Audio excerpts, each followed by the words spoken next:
Hey YouTube, what's up? I just wanted to share what I've been researching and learning. I don't know if it's true or not, but I came across three different movies basically all around the same time, and it's just too funny because it completely corroborates what we've been talking about here, and I just wanted to share it. So basically, it seems like we're trapped here, right? Locked in this broken time loop that just keeps going back and forth. We're in this broken 369 reality system of pain. We just keep bouncing back and forth between these two pillars. Just making mistake after mistake, not learning, and history just keeps repeating itself. We're led by mob rule, which they say is democracy, which is not led by fact or truth, but by opinion, and so we're all messed up. We just keep going back and forth. But what we're supposed to be doing, and from what I understand, is basically the equivalent of using both sides of your brain at the same time, because if you stop and think about it, it would make sense that we were meant to use more than just 10% of our brain.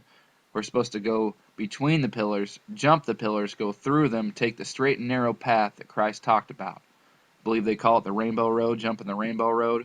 And this is one of the things the all-seeing eye, Saturn Bell, represents. You see the bricks because it represents a road, it represents the path. One of the things this all represents. It all represents a wall too, but that's a whole other story for another day. So there was an accident in the sky. A big, huge event took place. And this one true source of light that we got from the real God, not the God these guys worship, it got busted. So instead of the light bouncing off all the planets, creating this one new, well, not new, but this one real true source of light, it got hijacked by Satan and the planet Saturn, or the planet Satan, the planet Saturn, it's all the same thing from what I understand, which is your 3, then it goes through the sun 6, and 9 the moon. And so now, because of that, we see all this jumbled mess of frequencies and lights and just lies and distortions and just corruption. And it's interesting that this is from the Pink Floyd album Dark Side of the Moon. It's interesting that that could possibly, I'm sure it is the moon, but who knows for sure. And then maybe the Earth off in the distance because, like we said, the moon plays a big part in this. Not sure how yet, but it's got something to do with the moon. And that's why all your favorite celebrities are covering their eyes, and politicians, because they're just playing a big joke saying, ha ha ha, we know something you don't know. And they know we're seeing this crap. We're just not working right. We're trapped here, locked inside ourselves. So, this is from that movie The Doors back in the early 90s, 91. It's based off the band The Doors. There's a scene out where Jim Morrison and all of his friends are tripping balls. And this is pretty true stuff here, sounds like to me.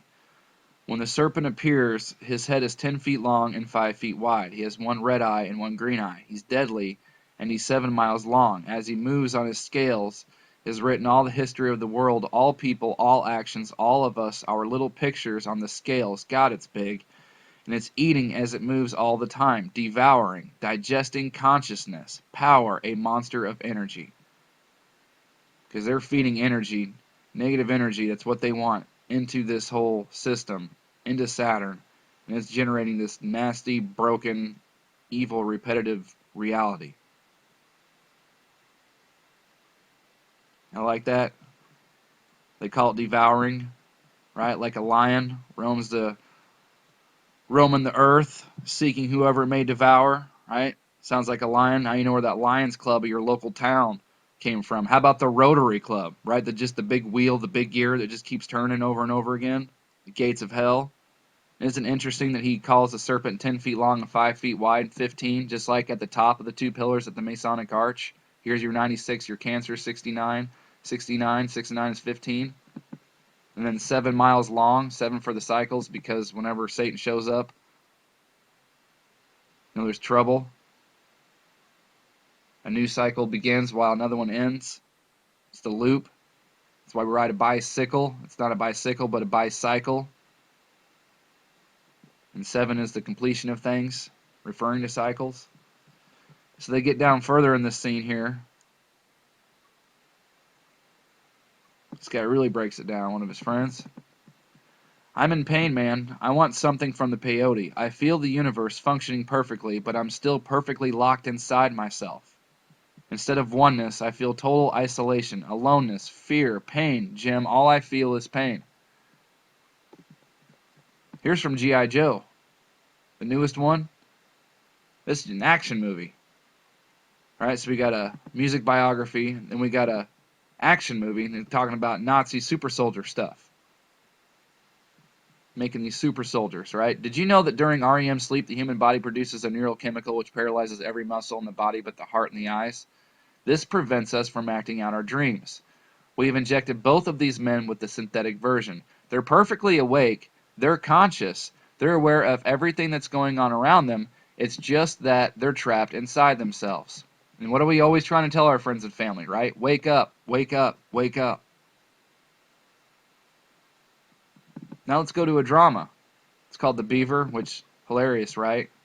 Big slang for a woman's vagina, and that's what this stuff is all about. It's what they're obsessed with.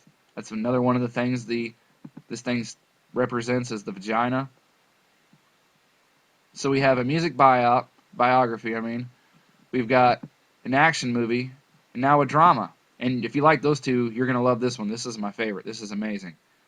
This ain't one of the most true paragraphs. I don't know what is. We reach a point where in order to go on, we have to wipe the slate clean.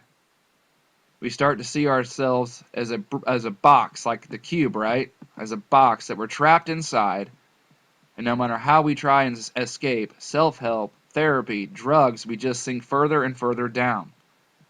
The only way to truly break out of the box is to get rid of it altogether. You built it in the first place. If the people around you are breaking your spirit, who needs them? Your wife who pretends to love you, your son who can't even stand you. Put them out of their misery. Starting over isn't crazy. Crazy is being miserable and walking around half asleep, numb, day after day. Crazy is pretending to be happy. Pretending that the way things are is the way they have to be for the rest of your bleeding life. All the potential hope, all that joy, feeling, all that passion that life has sucked out of you. Reach out, grab a hold of it, and snatch it back from that blood-sucking rabble. This describes a whole lot of people that I know. It sure does. Coworkers, family, friends. I think we are definitely on the right track with this stuff.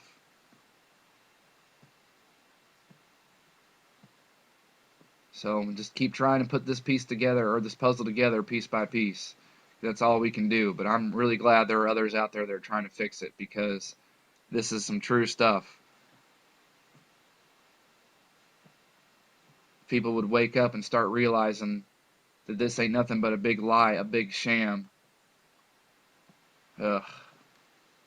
We could really take this place back.